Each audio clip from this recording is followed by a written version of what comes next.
Welcome to the digital forum for December. Since December's meeting falls on Christmas Eve, I didn't think it was practical to hold the meeting, so I put together a bunch of different videos showing the different new things added to Lightroom and Photoshop. So we have quite a few changes over the last couple of months. So I thought, what better way than to go through and process images the way that I would process them using these new tools. So I hope you enjoy the videos and that you get something out of them. Thanks.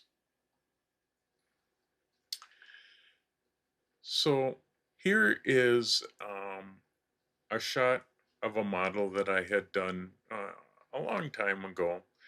And with the new items that are in Lightroom and in Photoshop, it will help to make it a lot better of a image than this originally was. I actually discarded this image because I didn't like it that much.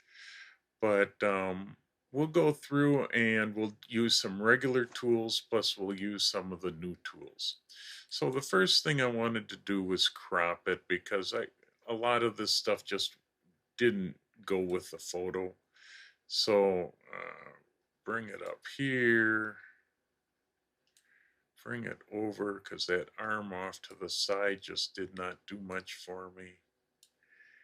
And we'll make this basically a head and shoulder shot, maybe a little wider and up a little more. There we go. So that's a lot nicer looking shot. Now exposure and everything was on, but it needs a bit of work. First thing I wanted to do was warm it up a little bit because it was near sunset. Um, so we want to get that a little better. Uh, it looks like we'll adjust the whites and bring that to just before we um, block out any of the whites. We're going to adjust the blacks so that we have a good full black in there. Then I'm going to adjust the shadows to bring out her face. And drop with highlights because we got some bright highlights on her shoulder. We'll add a little texture for her hair, but I'm going to drop clarity to minus. That sort of softens it and works pretty nice for portraits. Now we'll just continue on down. We're going to come back to the color mixer because there is a few things we're going to do there. But the first thing I want to do is I was never happy with the background. It just was not out of focus enough. And I had used a pretty wide open lens, but the background was just too much in focus. There's a new item called Lens Blur that's an early access item, so it works, but it's not near perfect. But for a lot of these shots and for flower shots, I found this to work pretty well. So you click apply, and what it does is it analyzes the picture. Now you have a spot down here called visualize depth. If you click on that, the light colors are what's going to stay sharp, and the dark colors are what's going to be out of focus. Now, you can adjust what's going to be sharp and out of focus by using these two tools here. So say I wanted to blur something a little bit more. As you can see, I get a little circle or brush type item.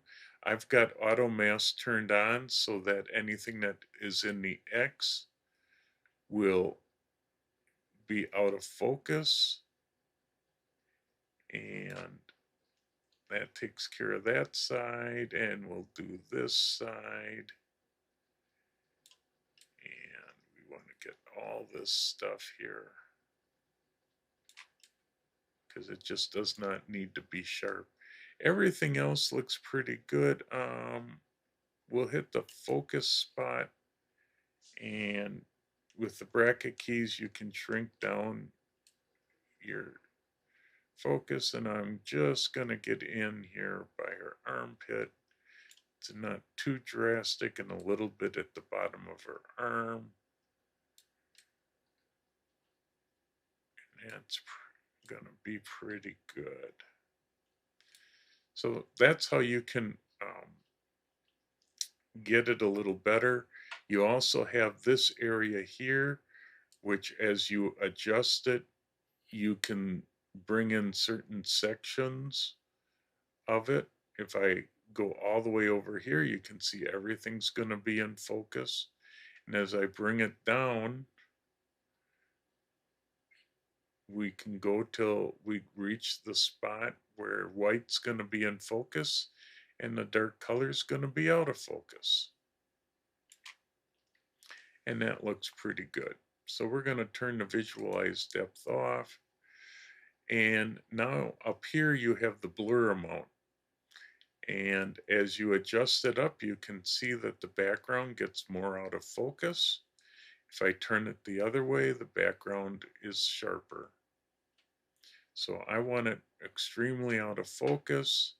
This is how I pictured it in my mind. And then you have different bokehs. This is the one that tends to be most popular. But if you go to the others, you can see if it makes any difference. With this one, it pretty much is going to stay the same. So we'll go here. We'll try another one. This boosts the brightness a little bit and the sharpness. You can see on this particular image, it's not doing a whole lot. So that's gotten me pretty close, at least a lot better than it was. If I turn off the lens blur, you can see how sharp it was. Here now the background's out of focus. So it's like using a super wide angle lens with a very shallow depth of field. And yet you're not going to have to buy the lens to do that. Now, the next part, now that we have it blurred, is we can go and adjust point colors. And to do that, you have this little eyedropper. And I'll just go on the green because that's a nice area to go with. And here it picks the green. I can now shift the color of that green to actually more of a deeper green or a little more red. We're going to keep it pretty close. We're probably going to drop it a little bit. I can change how much saturation there is, or I can make it just about a black and white, really desaturated. So this is giving me very good control. You do have to watch out. It does get all of that particular shade of green. And then I can also darken or lighten it. So this is the nice part. Now I can control that background and everything around her without having to go to a mask because this color green is just in the background. I can pick another color if I wanted to. Say I wanted to adjust the color of her hair. Um, Again, now it's just going to work with that color. And as you can see, I can make it extremely green or I can make it red. Now you do have to look out because now you can see that it is getting her in her facial area as well. Now you do have a range control where I can really control the area that it will work. And of course, you would never go quite that far, but maybe you wanted her hair just to be a little more in the red shade. And it's not doing too much for her skin tone. I can, of course, saturate it a little bit more and make it really red. And of course, I can adjust the brightness. So you can really now tweak your image and get it just the way you want it.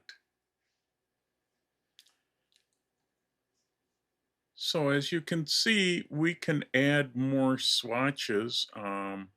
Say if just for the fun of it here, we'll do one more and we can go to her blouse and pick the blue. And again, we can adjust the color of her blouse. It helps though, since that color is not that bright, we'll saturate it a little bit more. Then we're able again to adjust it a little brighter, little bluer, more to the purple and more to the light blue. And so you can adjust that and you can brighten or darken it. And we'll just darken it down a little bit to make it stand out a little bit more. So that shows how point color works, and it really can get you specific color ranges.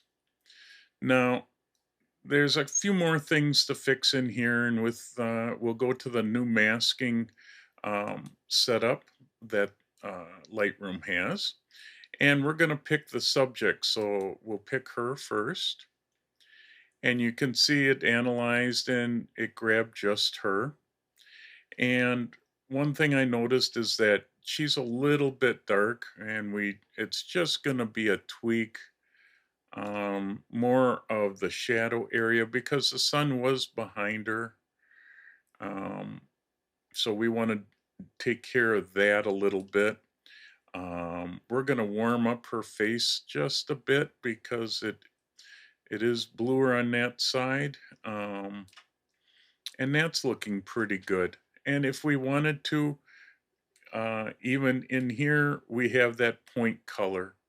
So if we would want to, we could just adjust the color specifically in different areas. Say, if you wanted to adjust her face a little bit more, you could do that by picking the skin tone. And if you needed to adjust the skin tone a little bit, you could do that. Really, with this one, there isn't a whole lot that you would need to do. Maybe you could saturate her face just a tiny bit, and we could brighten it just a little bit more. And then, um, so the, you can do that. And so this actually gets point color when you're using masks to be able to get very specific. So that fixes that up. And I don't think there's really much more that we would do here in the masking, but there's a couple of little things to fix up here. One is her strap that I find rather annoying that it's showing, and there's a mosquito biting her right on her chest that we need to remove. So we're going to go into Photoshop and do that because the strap is one that you could not do in Lightroom. And this is one of the few reasons why you end up going into Photoshop. So let's jump to Photoshop. And the first thing I do using working in Photoshop is making a blank layer so that I can make my corrections so that I'm able to get out of um, this with, so I have a way to back out in case I don't like what I've done, basically. So I'm going to use the remove tool. It's my new favorite tool. It's one that I use 90% of the time now. And using the bracket keys, I can adjust the size of it. And we are going to zoom in so we can see what we're doing a little better. And we're going to start right down here and go right on up. The nice part with the remove tool is if you do go over a little bit, it's going to adjust it to make it blend completely with. But you still want to make sure you do it carefully. And you can see, one click and it's done. The other one, you can see there's a mosquito right here. We're going to get rid of that. And let's see, let's go back out and see the whole frame just to see if there's anything else that we really need to fix. And that really looks like it's about it. So this was a nice, simple little Lightroom to Photoshop and back to get back again. We'll save that.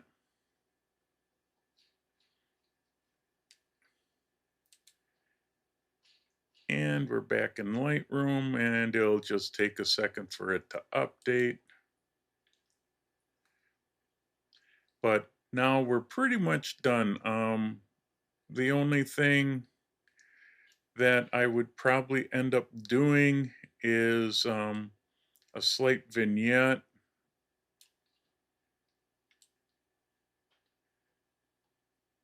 To darken those corners down.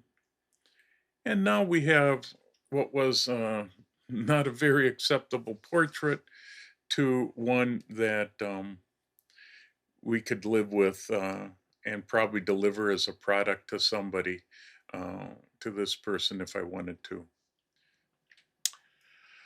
Okay, here we are going to now edit the group shot for the Menominee Falls Camera Club. And here it is. And it was shot by Clint, our president of our club. I made a few adjustments.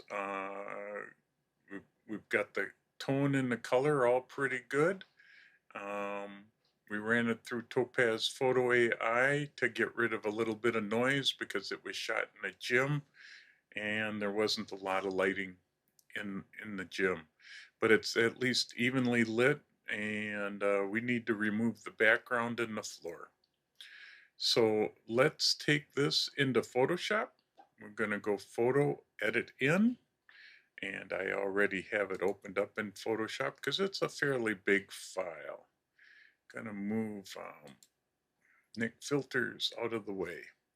So the first thing I'm going to try, doesn't usually work, but we'll try it anyhow, is remove background. And as you can see, it cut a few people's heads off, but it got me actually farther than I expected. Now, the nice part is it makes it a layer mask. So all I have to do is take a brush, and gotta find my brush here. And we've got to get into a decent soft round brush would work just fine. Actually, I'd rather have it a little harder.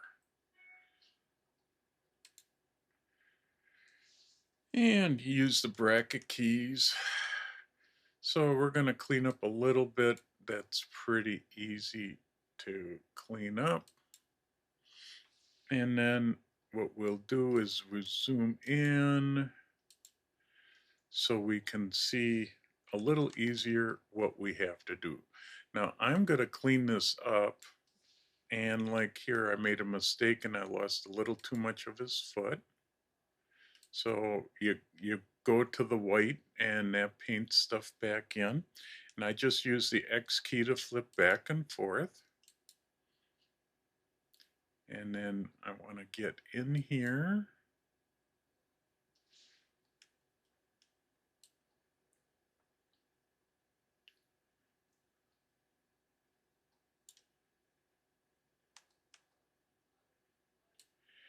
And it just needs to be fairly close. Some of this stuff you really won't notice. I do get a little crazy with it. And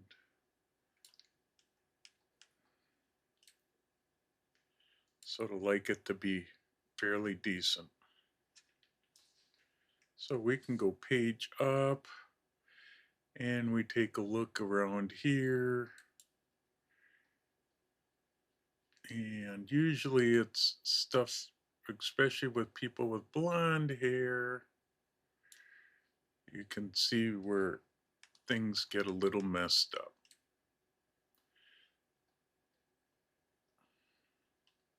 But actually, usually Photoshop causes me to have to do a lot of spend and go through everybody. And this time it looks like it did a really nice job. It helps that they had a wall that was pretty decent in color. Oops. And you just can see it's putsy work. But the more time you take, the better it comes out.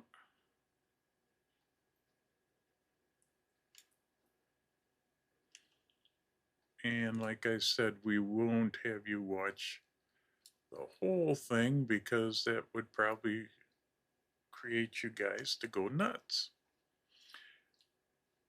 So I will go through all this.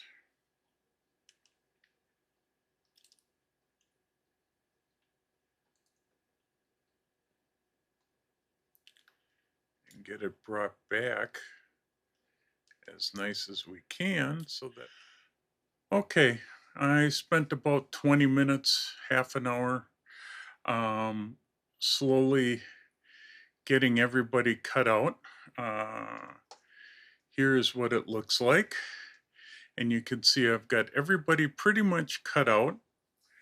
And there's a few faces that I'm going to have to fix. So now we had the group cut out. Now we need to fix the faces of a couple of people. So I found one of the other images, and here it is. And it works fairly simple. I've already got them cut out, so if I drop the group out, you can see I've got the faces, and I'll just hide these for now to give you an example of how I did it. Uh,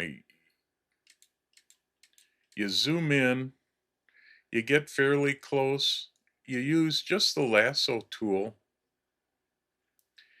and you draw a really rough, sorry, wrong tool. You need the lasso tool. I grabbed the one below it. And you just draw a rough outline of what you want.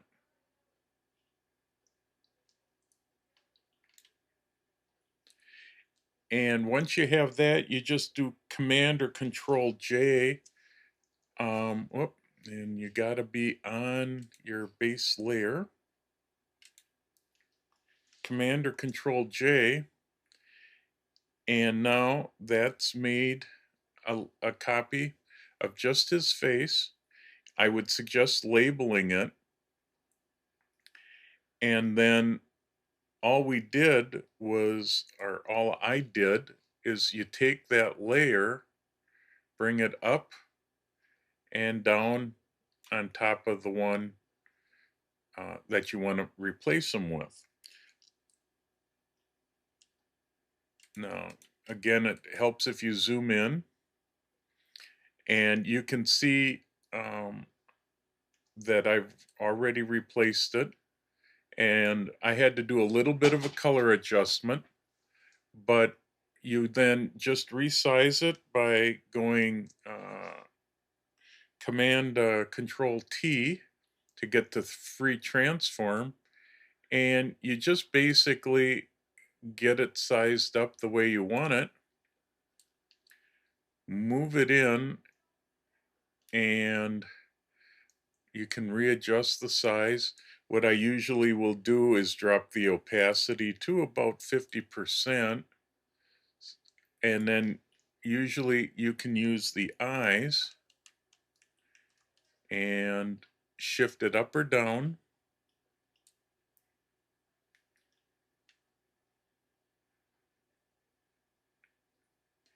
And once you get it close, you just lock in the free transform, and then you just do a mask by holding the option key down. That gives you a black mask, and then with the brush and painting white,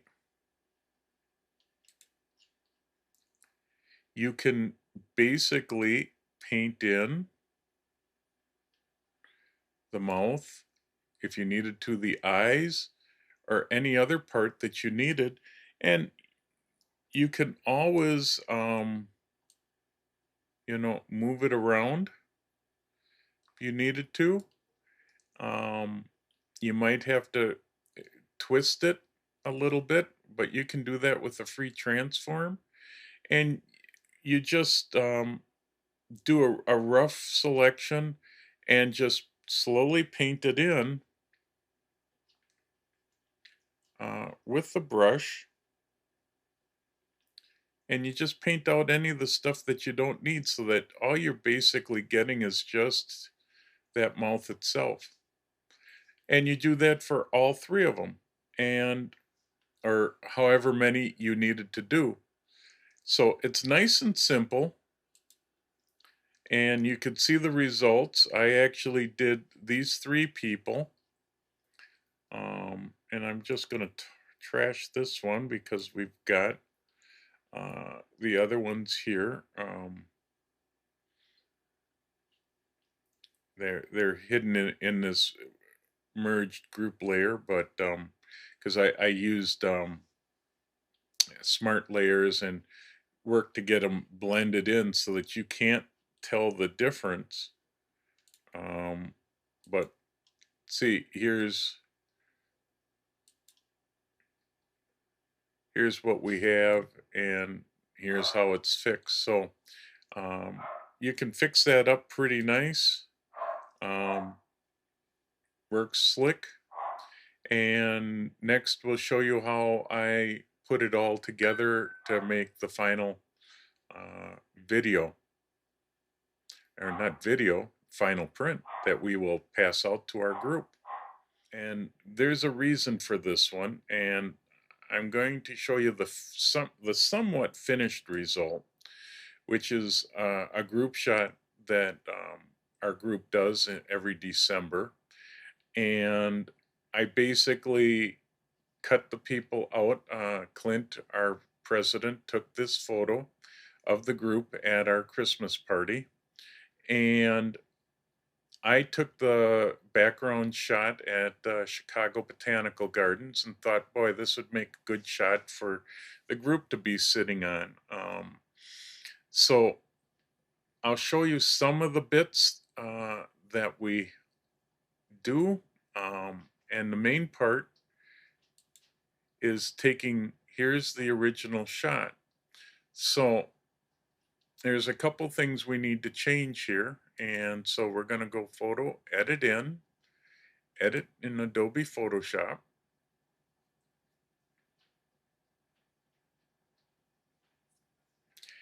And so now we need to expand the foreground.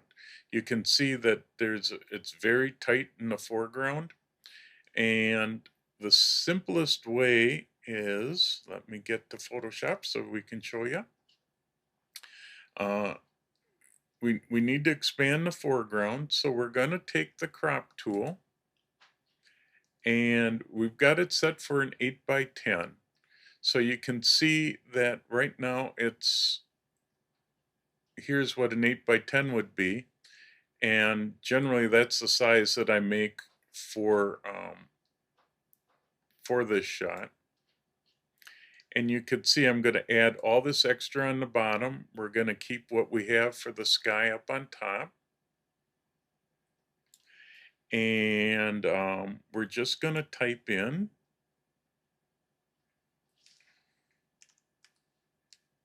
grass and generate.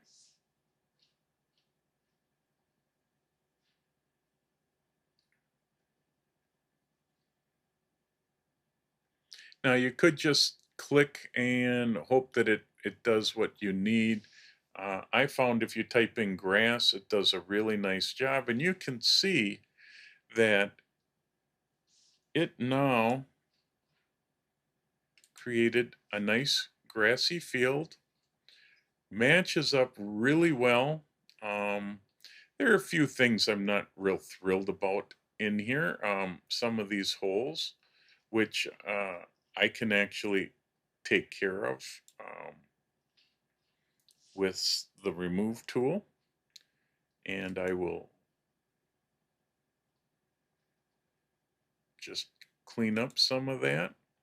A lot of this is going to be stuff that will be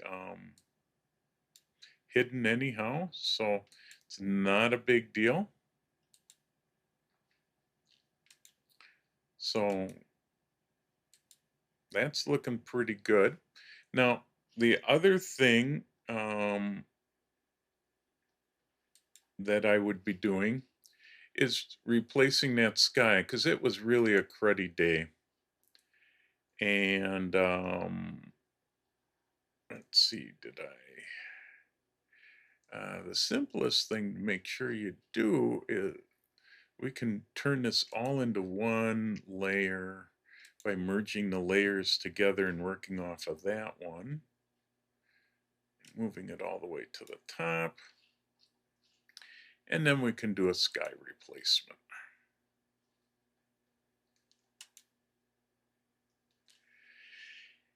And I thought maybe this sky might be pretty good. These are my own skies. I've loaded in a whole bunch of them. And I think we'll go with this one. And we need to move this over so we can see what we're doing. We can shift the edge if we needed to, although I don't think we do.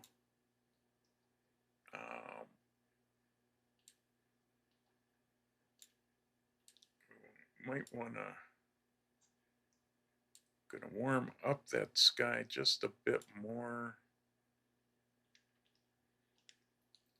And we could even scale it if we wanted to, but I don't think we need to do too much to it. So we're just gonna click OK. And so that gives us a nice sky. Now, I've got a finished version of that group shot. I believe I can bring in, let's see here, it is.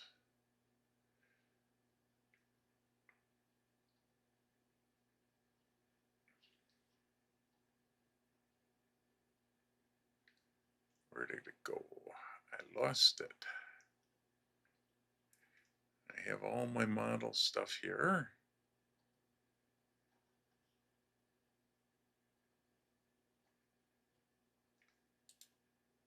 I don't think that's it. Oh, yes, it is. What do you know? Grab the right one. Now, you can see they're all cut out. I did have to fix a couple of faces with it, but on the whole, this is pretty much what we worked with. And I taken and made a merged layer of the whole thing, so I can take and drag it up into my shot and drop it in place. And with the move tool, I can place them wherever I'd like. You can see that puts them pretty much in the center. I think we're going to move them up a little bit, but we got to make sure it doesn't look like they're falling into the lake.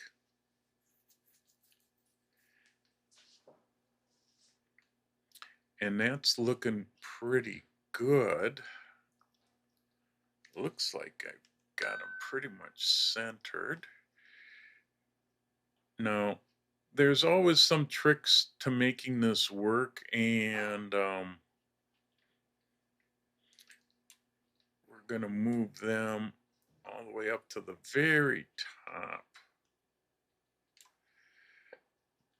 because we need to bring the sky replacement and close that up.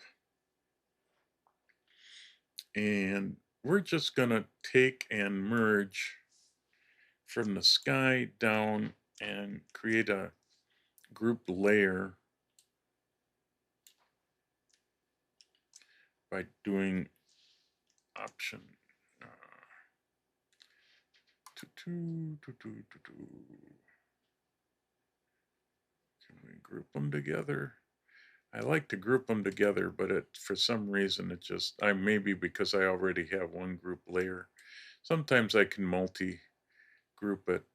Now let's see, if we take out the sky, then I should be able to group it, right? Oh, wait, I know.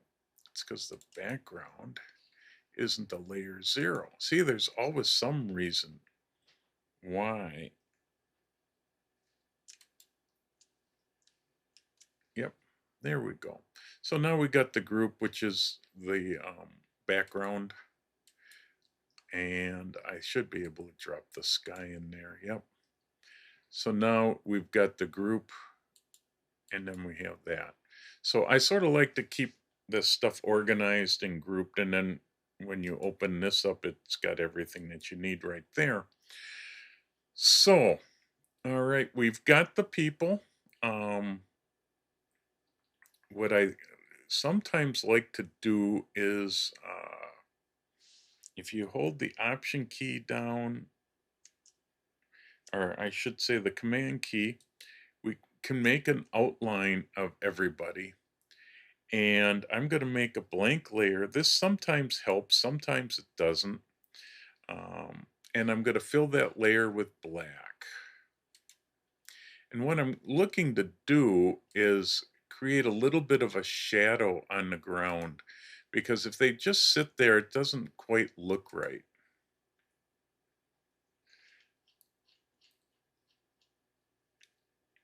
Now, we're going to take, and you can't see it, but if I would turn the group off, you can see there they are.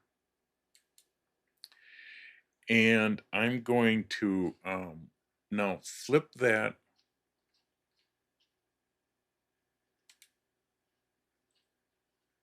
by transform. I'm going to flip it horizontally.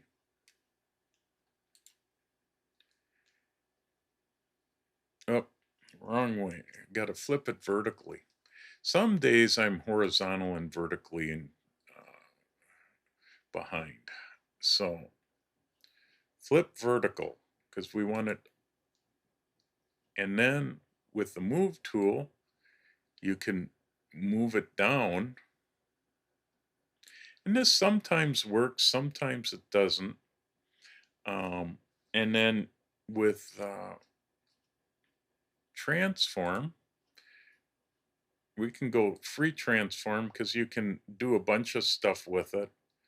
If you hold the command key or control key, you can now move it.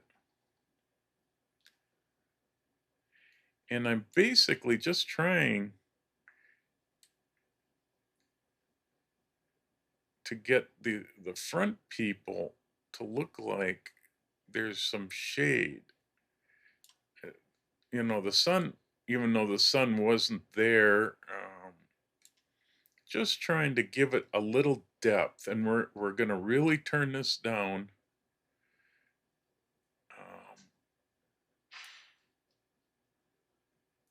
And then if we move this way,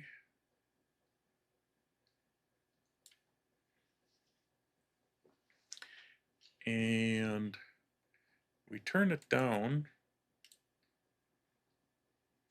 quite a bit, so there's just a little bit of shading going on underneath them.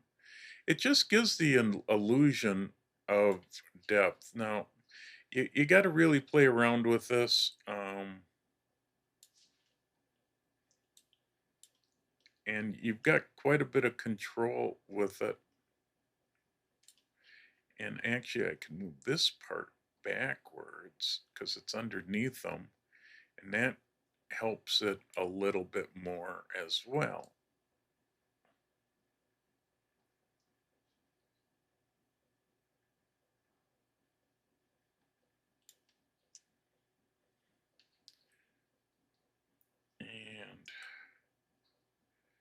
Just bring that in a little bit. There we go. I think we're getting it. We're going to lock that in place, and we're going to even drop it even more because it just has to be ever so subtle. And if you look, you can see just a little bit of shading going on to the side. That's maybe just a little too much, too light. Yeah. But now it feels a little bit more like they're sitting on the ground. Now we're going to try to get them to blend in. So we're going to use ba-bum, ba-bum, curves, I think. And to get it so that it only affects this layer, if you hold your cursor between the two layers and hold the Option key, you can see that it now makes this curves layer just affect this layer. Now we need to do a couple of things.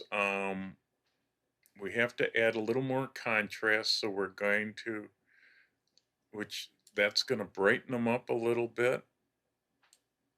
And then there's the contrast that we need, and that's looking like it's starting to match a little more.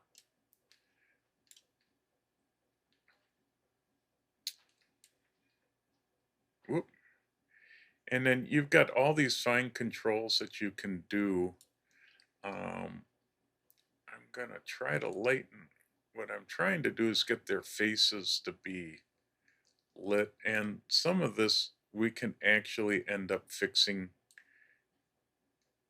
in Lightroom, but you got to watch that we don't get too much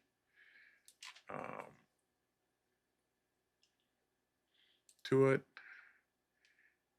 And that's looking pretty good. Now, if you don't like doing it this way, there is a second way. And let me turn this one off.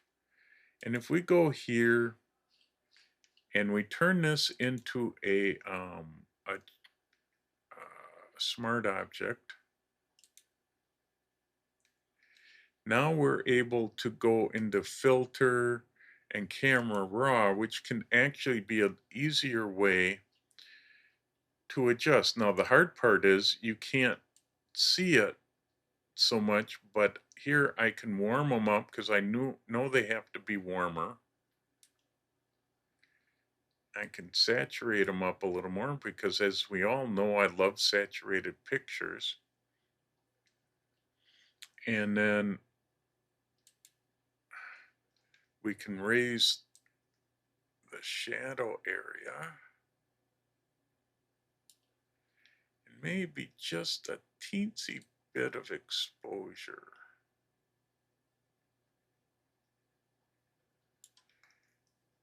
To me, that's looking pretty good. Now, we can always fix that a little bit more with our curves layer. And now the curves layer, of course, is a little too much. So we're going to drop that. And so it's a little bit of fooling back and forth.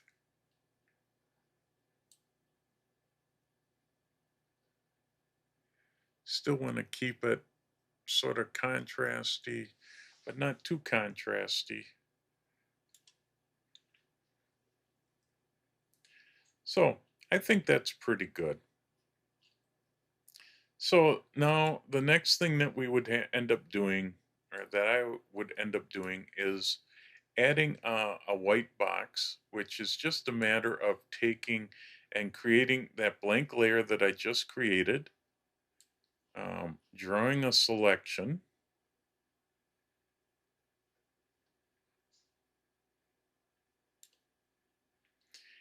and being on the blank layer, filling that selection with white so that you can see the type that we're going to put in there for the people's names. And I like to use white You could use gray. You could use any color if you wanted to. Then deselect it. And then you just drop the opacity about 50% or so. And that way you can see through it, but it makes it light enough that you'll now be able to see type. And so just to show, I'll go to the type tool.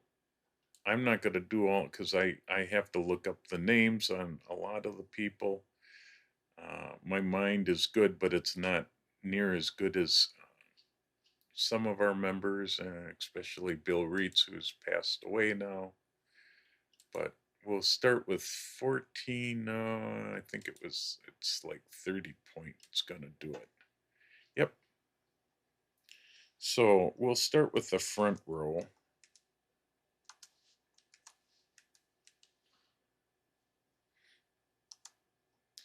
Because I know we have like Brian.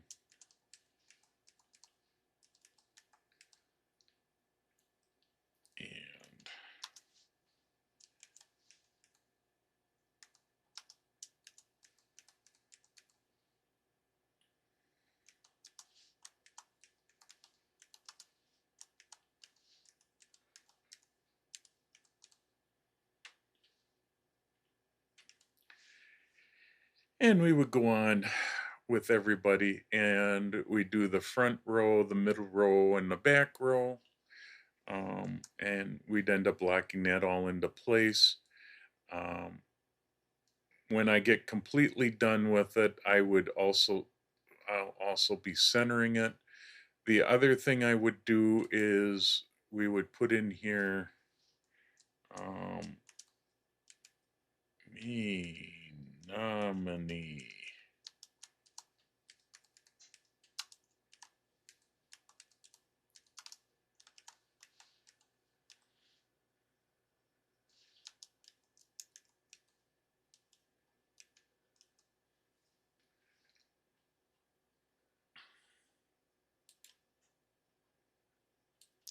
So, of course, that's not quite big enough. I believe we'd need to go about 60 point.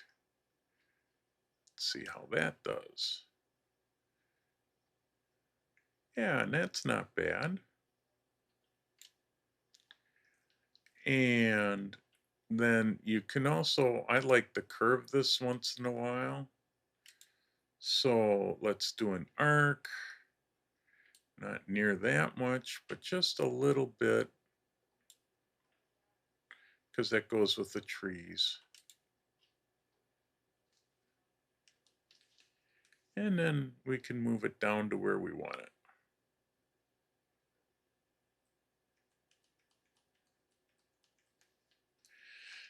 So one of the final things I would end up doing is centering all this. So I would center the name. This would be the group name, that white square, the group itself. Um, oh, I hate when it does that. So I'm basically selecting, I can select,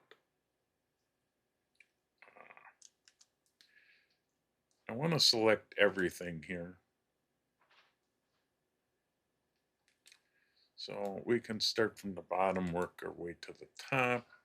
And then with the move tool, I can just hit the center and everything drops into, is nice and centered.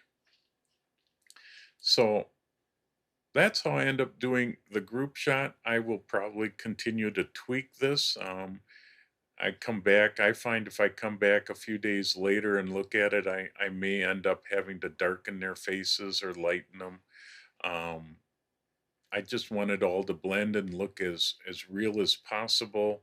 Since we can't get out to some of these locations, it's a nice way for us to think of different ways of doing a group shot. So that's how we put the whole group shot together. Hope you enjoyed that, and we'll move on to some other videos. Here's another image that we're going to show you how we fix it up. This is the raw file of a race car at Road America. It's dumped a little bit of flame, and we're going to make the flame a little more detailed, and we're going to work on getting rid of the background a couple of different ways. One that works better than another, but so let's get started with it. First thing I'm going to do is crop it. I generally like to crop in on these because my lens just isn't quite long enough to get it. I would rather get it in camera, but it's hard to do that way. So we will crop it in. I like to get a little bit. This car was shot at corner 6 at Road America. I like to straighten it up against the wall because everybody uses that wall as what they look at to figure out if the car is straight or not. I like to leave some room for the car to move off to the side, so I'm going to leave it about like that. And that's looking pretty good. Now we'll do a little bit of tweaking. The whites are getting blown out, so I want to make sure, although that white wall is probably what's getting blown out, and there is no real detail in that white wall. The blacks will get a little more black in because that helps get us some contrast. And we might try a little contrast. We're going to add a little texture, clarity, and even a tad bit of dehaze, and a little bit of vibrance. Now, a lot of my shots that I do at Road America, one of the few things I do is I take it into color effects and increase the detail. So we're going to do that next.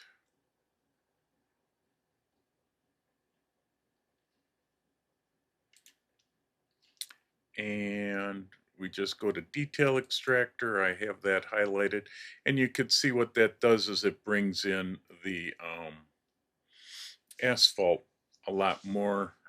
It does also bring in the background, which I'm going to want to change out somewhat.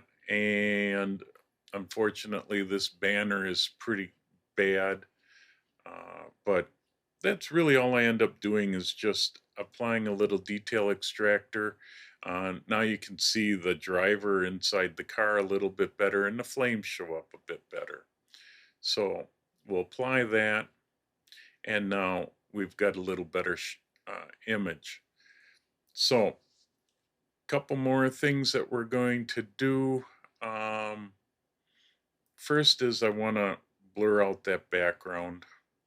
So we're going to go to the lens blur because it even works well for this. Because if I can get that back wall to be a little less sharp, that would be great. So we can adjust where our depth of field starts and finishes. I want it just behind the car, and I want it right just in front of the car. So you can see you've got some control now. If I needed to, I could paint in areas as well, but the first part is to try to do it right in here. Next, we're going to just throw that background way out of focus. And so now it's gotten this part pretty much blurred out, and even the weather tech and the stuff back here is nice and blurred. The front of the track is a little blurred, but the car is nice and sharp. So that worked pretty well. Now, I want to fix up a couple of points here with point color. And it's mainly going to be in the flames. I want to get those flames a little darker. So let's see if we can just drop that. You can see how just dropping the luminosity will help. I can actually expand that color range or contract it. I'm going to expand it a little bit more. And I'm going to make it a little more orange in color. And we're going to saturate it up. So you can see I can make the flames look just a little bit more exciting for it. And that probably for that part. Now, I'm going to try, there's a couple of spots that I want to retouch. I don't like this bright spot right back here. So we'll see if that gets rid of it. And I'm going to try to get rid of this because that's a little too bright. And I can see if we can get rid of it this way, although we are going to try a couple of other things. But that's sort of cleaned that up quite a bit. Now, I don't like the way this sign is. I can live with the sign over on this side. I don't like it over here, but the tool in Lightroom just does not work well enough for fixing that up. So let's take it into Photoshop and do a couple of things, and we'll show you a couple other things that a person might do, although it pretty much takes it out of any kind of competition. But let's do first the simple things. We're going to use again that remove tool, which is right up here under the spot healing brush. The second one down is the remove tool. And we'll paint in right to here, get rid of this, and maybe come over a little bit. And let's see what it does to that. Well, that at least leveled it out. I can get rid of this stripe here because that's distracting, and maybe we'll get rid of this color in here because that just doesn't quite work. So you could see that at least made it a little less distracting. I maybe could clean up this part just a bit. Yeah, that at least blends it in. It's be really hard to get this any better because of the wing of the car here. So I probably wouldn't try doing that. Now, you could replace this background. I think what I'm going to just do is I don't like these two trees here. So I want to get this as much of just a plain green. And I think here too, that's just not green enough. And there. See, you could tell Photoshop did a halfway decent job. And so I'm just going through and getting rid of things that I find a little distracting in the background. And this would all be approved in most competitions, except for if you were entering this into photojournalism. So now we've gotten the background fairly decent. I mean, it's not bad. Now, I did make one mistake, and I'm going to point it out because I hate it when I do this, is I forgot to make a blank background to do all those corrections on. So now I wouldn't be able to go backwards other than to go back in history and fix that. But this shows that you should always do a blank layer and do those corrections on a blank layer so that you could go back and fix it if you wanted to. So that's pretty much it for this. We're going to hit save, bring it back into Lightroom.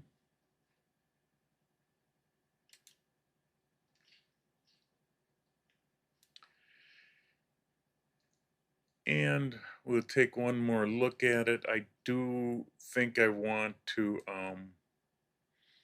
add a vignette.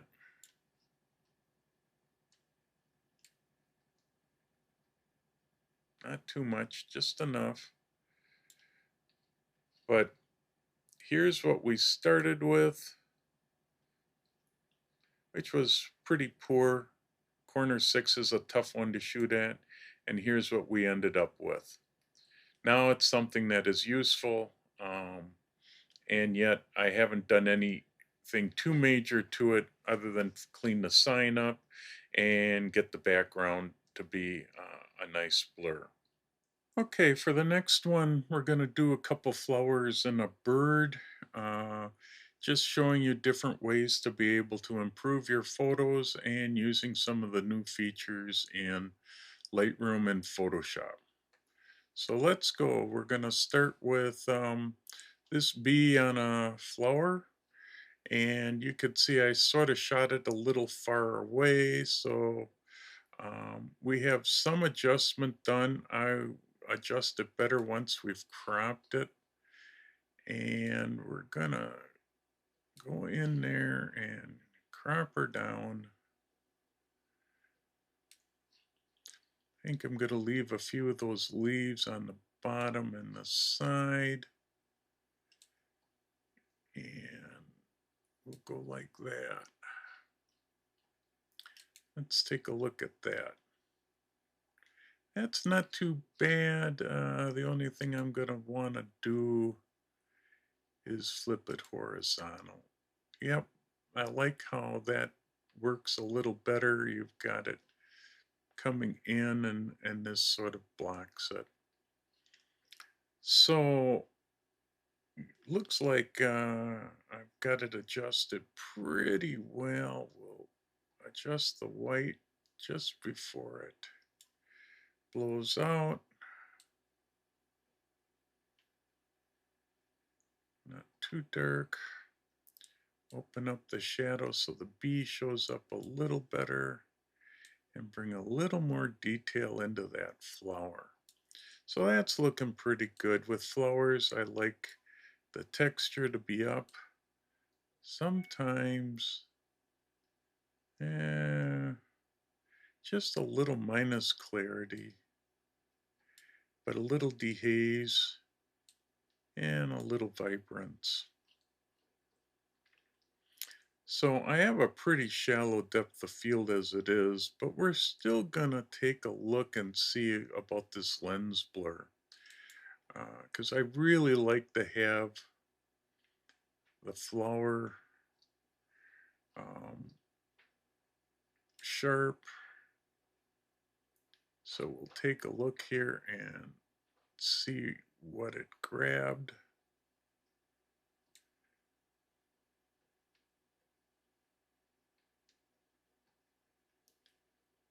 And it got the leaves and the bees, so that's pretty good. That's really what I wanted.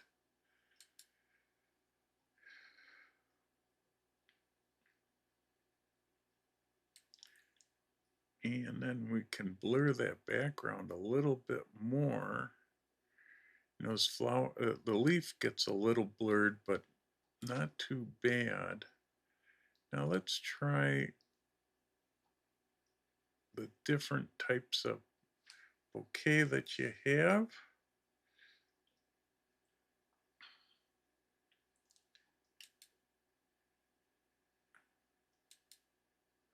Not seeing a whole lot of difference. The only time you see difference is if you have more pinpoints of light. So most of the time it's this first one. See if the boost helps any. Doesn't look like it's going to do that much for us.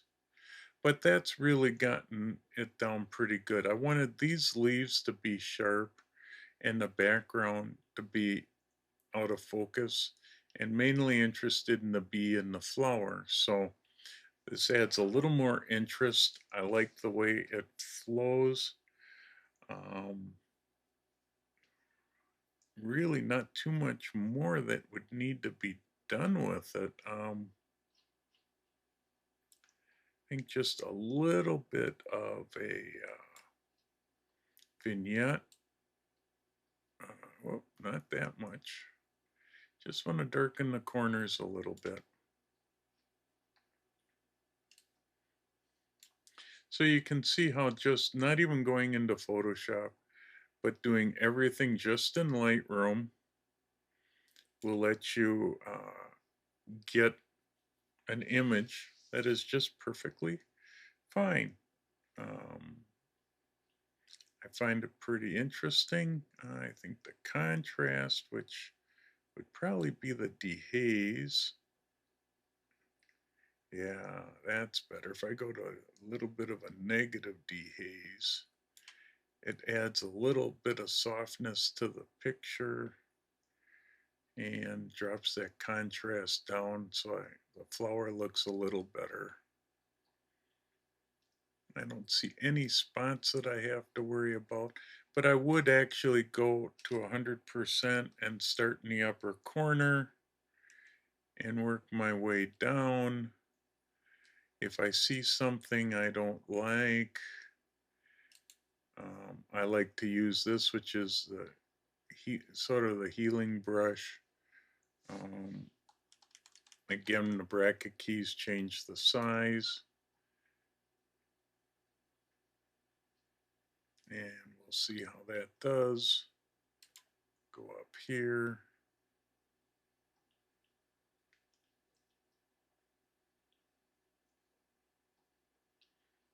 And you can see it's sort of working pretty good. Computer's a little behind on rendering now here is, I really like to clean up these defects in the flower if I'm going to do that. And not all the defects, but the ones where you get some holes.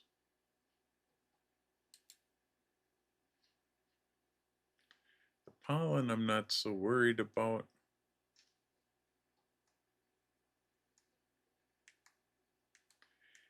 And as you just use the page down button,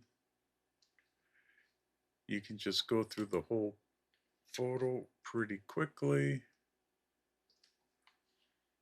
and fix up anything that you feel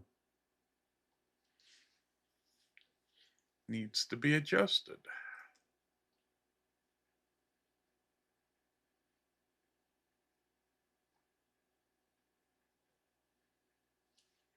Just gonna take a second or two for it to render. But there, that's cleaned it up pretty decent.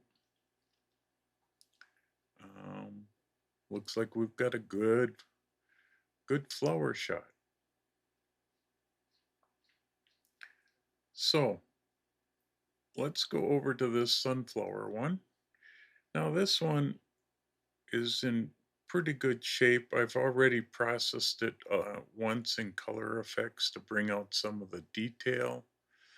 Um, I can see there's an ant there that is not very sharp. Some of these petals are off, so I'm going to clean that up right away because I can see it is something that I just don't want to keep in there. Some sort of bug. And if I see anything else, I will take care of that.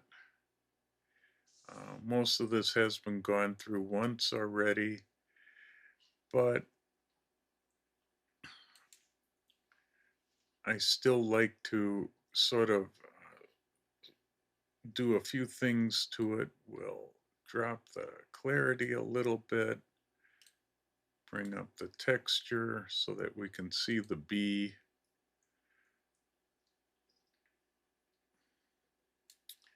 Here's a good use of this color because it's mainly the greens that I'm looking at, and we can darken those which helps make that sunflower stand out a little bit more. I can saturate it a bit, but I don't think I want to. I wanted to change its coloring. And I think that's all I really need to do with that. And last but not least, we'll see. I don't have a lot of hope on this one because it's got so many things, but we'll take a look. Uh, and this has, so we're gonna kick in a little bit of blur right here. We don't want,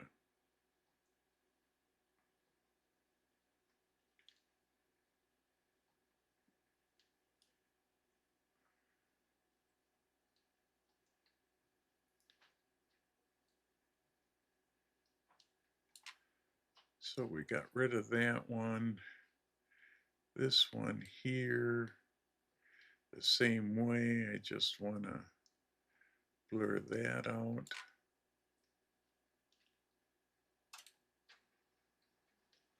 And this down here. So you could see where this blur part can be really handy for taking care of stuff that maybe, was in there that didn't get blurred that needs to be blurred. Okay. So now, see, that's blurred this leaf nicely, so it's pushed it to the background. And the same with this stuff over here. And yet the sunflower is still pretty good. So the last thing that I end up doing would be a vignette, basically of the corners.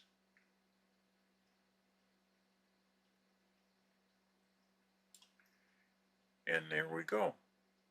So you can see with flowers, this lens blur is going to be really handy. So if you want to shoot more depth of field, you can. And then you can just pick out the areas that you want to blur into the background and have just your flower stand out nice. Now, the last one, and this one's also been worked on quite a bit, but I did basically the same thing with this owl, is I just blurred the background out. Now you can see how nice it blurred out, and so I just used the same techniques as I did in the flower, but did it with the owl. So you can see it works for birds, it works for plants, and it works especially well with people. So show you one or two more good things with doing people, and that's when you screw up yourself, which I am known to do that pretty often. But I was shooting this person, and I always shoot a little farther away so that I can crop in, and my idea was to do just a tight headshot.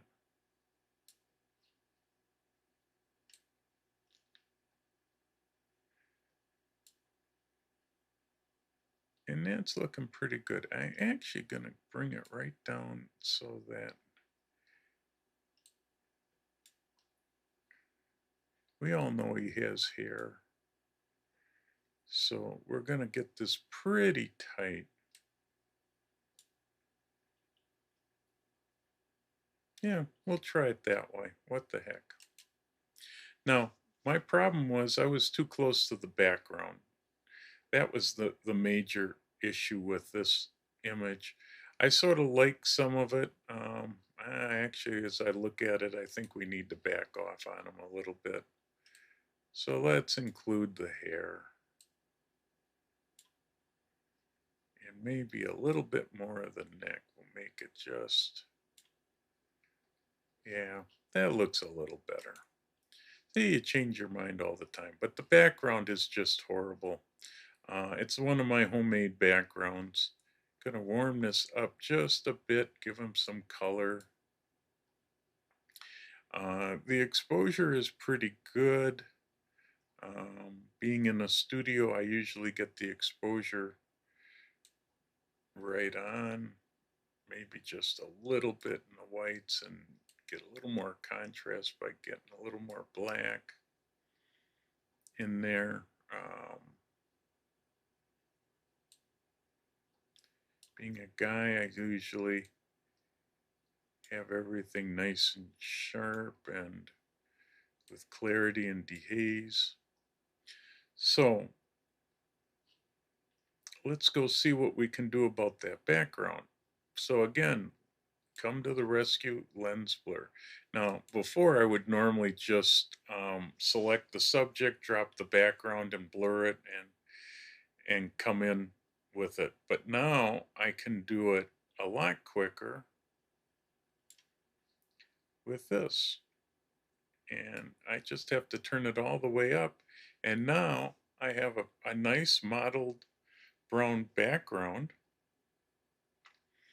And that in itself works pretty good for me. Um, but we can go one step further and go into the mask, select the background, which the masking does a really nice job. And now I can even darken that background.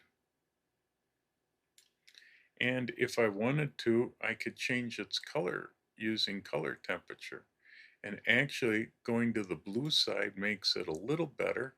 How about if I brighten it up just a bit?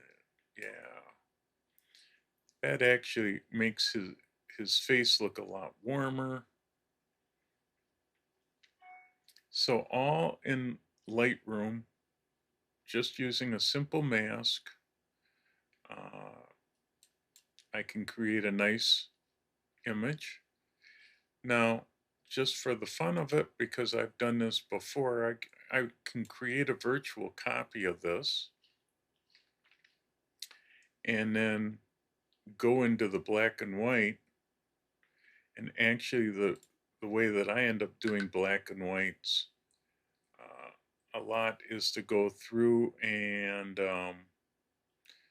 find the black and white ones that we have down here.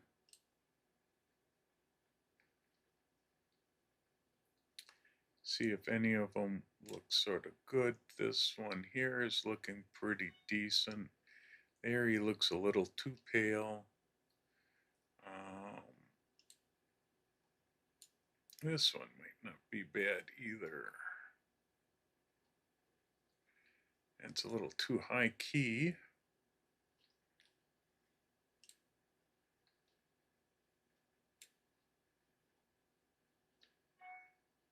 And you just can roll over these until you find one that you sort of like. There's one that I think we can work with. Then you just can do your adjustments again. Here I want to bring the highlights down so his shirt comes in pretty decent. Looks like the whites are getting blown out and we don't want that. We can open up the shadow, which would be mainly the hair and a little bit of the background. Here I'm going to just soften this with a little less clarity.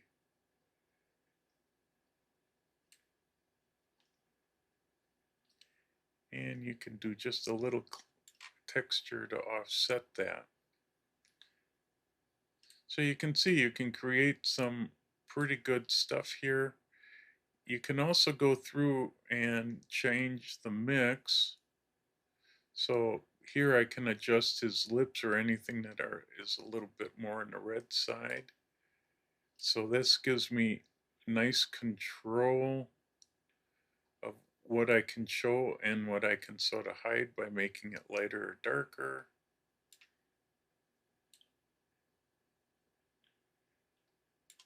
Some of these won't do anything. Here, this one does work the background a little bit more. Sort of like that over there. All right, and then the very bottom, we'll do a vignette to do the four corners.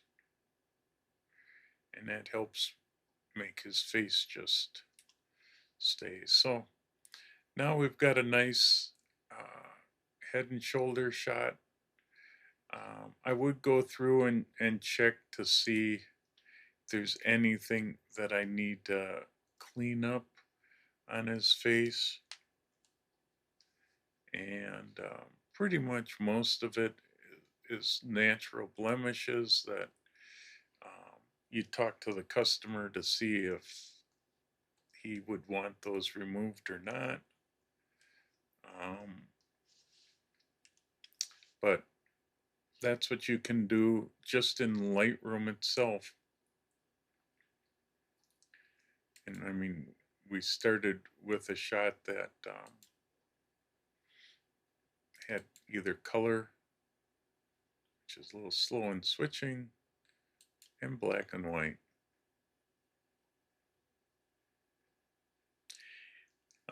This is pretty much the same type problem that I had with the last guy.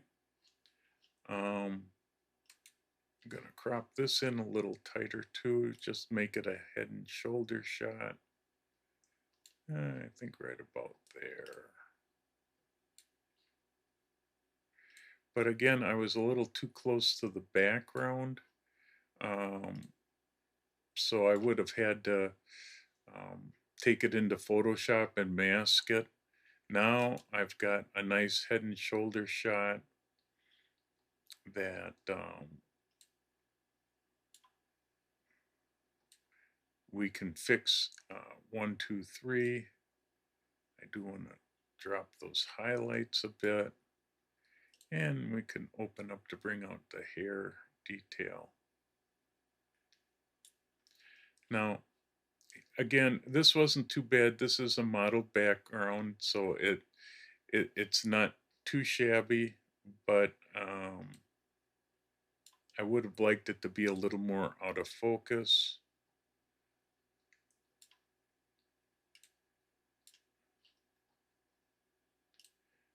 And so we'll go again down to that lens blur. Like I said, this lens blur, as they keep improving it, and it's doing a pretty good job as it is.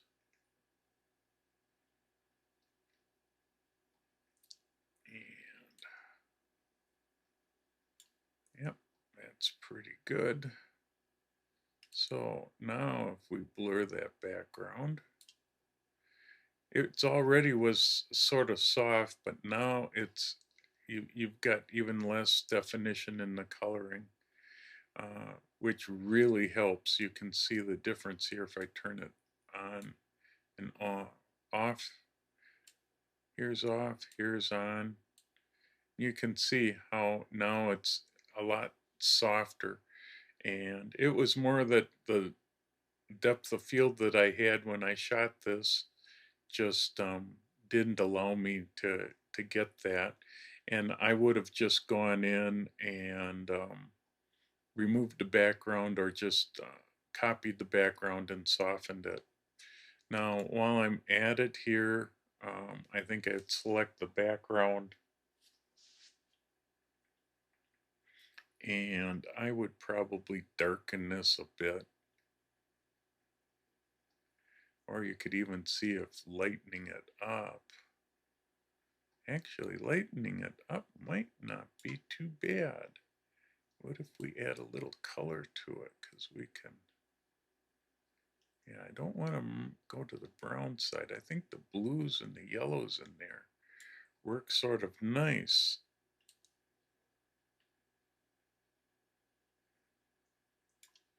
See, so you can do a lot of changing of the backgrounds just by using your masking tool and adjusting the color. And if I wanted to get even more pickier on the color, I could say, well, maybe I don't like that lavender so much, but I might be able to go more saturated with it and then change it to more of a purple.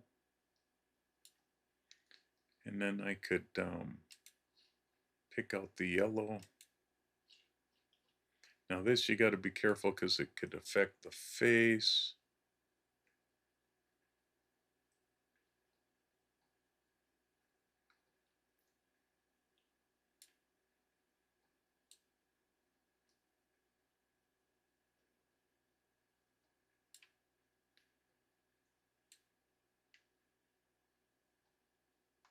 And you can see I can change the density of it. So you can see how much you can change just by doing a mask and the new color mixer just gives you a whole ton of control over your image and not have to go into Photoshop. We're slowly getting to the point that you don't need to do Photoshop near as much. It's more for major retouching than anything else. And here I've been able to clean up these portraits or the flower pictures all within Lightroom and hardly spend any time at it. It takes me longer to explain it than it does to use it. So I hope you enjoyed this part of my tutorial. We've gone through a number of different images and showed you how the new lens blur works and edit colors works. Well, I hope you enjoyed those tutorials. We covered quite a bit that's in Lightroom and in Photoshop. Uh, Starting 2024, we have a number of good speakers coming up, plus I'm working on lining up quite a few more for the rest of the year. We have Jamie Konarski Davidson talking about lens babies in January. February and March, I don't have anybody. I'm working on somebody for April, so I've got the 3 months after that I will be working on them. And hopefully, we'll have a lot of interesting speakers that will help us learn more about how to get better pictures. And with the way Photoshop and Lightroom are making things easier, you'll be able to get a lot improve your pictures quite a bit more with a lot less effort. So I hope everybody has a good holiday and we'll see you in 2024.